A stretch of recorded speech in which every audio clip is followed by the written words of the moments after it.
Welcome to CEO Money. I'm Michael Yorba. Thanks for joining with us. I have Noel Clemens, founder of Clemens.io, on the show with me.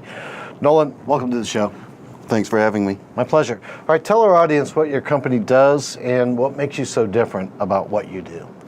So I run a digital marketing agency that leverages marketing automation technologies and social media to help clients drive growth efficiently.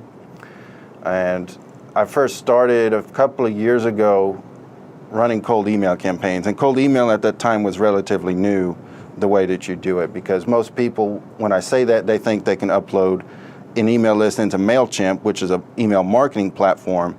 That's designed for those that have opted in, and MailChimp will actually double check and make sure, hey, did these people opt in? Because a lot of people don't understand that for cold email, you're basically soliciting to, or just sending a message to someone that you don't have a relationship with, and it's the modern equivalent of cold calling, essentially. And what makes it so powerful is that you only have to type an email once, and you can send it out, and you can automate the follow-ups, because in sales, following up is very important. Of course, yes. So how does automation improve the productivity? Yes. So I wrote an article in Forbes outlining a process that, the way I like to think about it, other people have different acronyms. I like to use ADO, automate, delegate, outsource. And wherever as much as possible, you want to automate as much as your business processes to save people time. Particularly for sales teams, they don't need to be doing as much cold calling. And actually, you can actually run some ads in advance, some awareness campaigns on Facebook or LinkedIn, so that it's not truly a cold call or a cold email. They've heard of it somewhat. And through the various pixels that each network has, you can run a retargeting ad of website viewers. What about these chatbots? So chatbots, that's probably the latest innovation to come to marketing technology, and there's several types. There's web-based chatbots where you see something in the corner of somebody's website and you can chat. Usually for customer support, but it's also useful for lead generation, saying, hey, I want this. And just giving the mere illusion that they're talking to an actual person can increase the trust that this visitor or potential customer would have. And your company does that?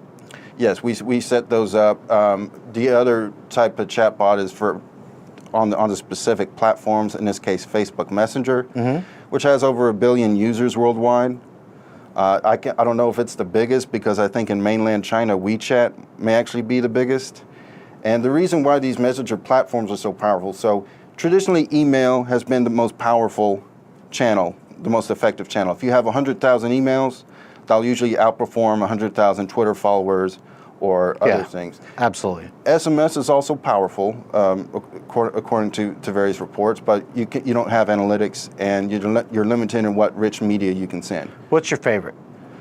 Well, now it's Facebook Messenger, because now there are restrictions, and I'll go into how you can leverage all three at the same time. Okay, do it. So you can send pictures, videos, you can have a gallery, and you can track every time they click on something, you can track it. And through some of these broadcast campaigns that you do, if you send out an email blast to an opt-in list that has permission, maybe you get a 30% open rate. For a Facebook Messenger broadcast, and there are limitations on when you can send these, you can get upwards of 80% open rate, which is extremely powerful. That's huge. Yeah. I mean, because I use these through a service that I'm very enthused with, and I'm doing 45% open rates, and people we have top ad agencies, their eyes are rolling back in their head, and they go, how do you have such control? And you said 80? Yeah, well, you could get 90. You could basically double your email open rate if you get through Facebook Messenger. Now, the limitation is known as 24+1. So within 24 hours of someone engaging with your chatbot, you can send them as many messages as they want until they opt out. Okay. After that, you only get one promotional broadcast. So you either just have to do a really good job on that +1. Did they engage again and start that over? So it's like basketball, how you can dribble, and then you put two hands on it. That's it. You can pass or take a shot, but then they can pass you back, and then you can start over. Or the other way is to be indirect. where you're asking them a question, hey, does this burger look good?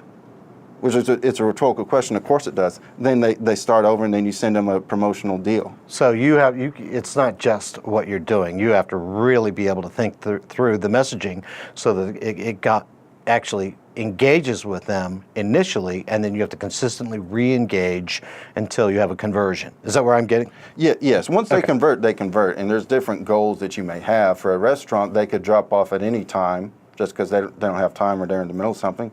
And then the next day they show up, and that's still considered a win.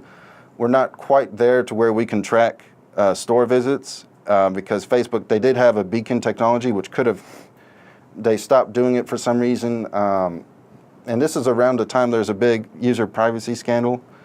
And during that time, they put a moratorium on new chatbots on their platform for a few months until their next conference because they had to go over some of the rules and some of the checklists to guard against abuse, because they don't want people necessarily doing things for free.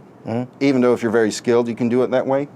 And you can always just run Facebook ads too, but they also don't want people spamming on that platform because people stop checking messages or turn off notifications, and it ruins the experience for everyone else. You know, I'm kind of a simple person, but the biggest thing to me is conversion rate. The biggest thing to the people that come to me is a conversion rate. So what you're saying is what you're doing now is really getting the best path to conversion that's attainable with modern technology, staying within the confines of the law. Exactly. So a traditional web funnel or a digital funnel, you'll involve multiple clicks. Maybe you're running a Facebook ad, they go to your website, they might fill out a form, which hopefully doesn't have too many fields. The more fields you have, the lower your conversion rate. Right. Chatbots act as a marketing tesseract.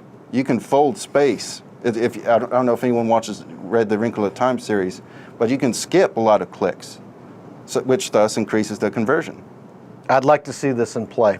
All right. Thanks for being a guest on the show. Oh, you're welcome. You've been watching CEO Money with Michael Yorba. Thanks for joining with us. Follow us on Twitter, like us on Facebook, and subscribe to our YouTube channel.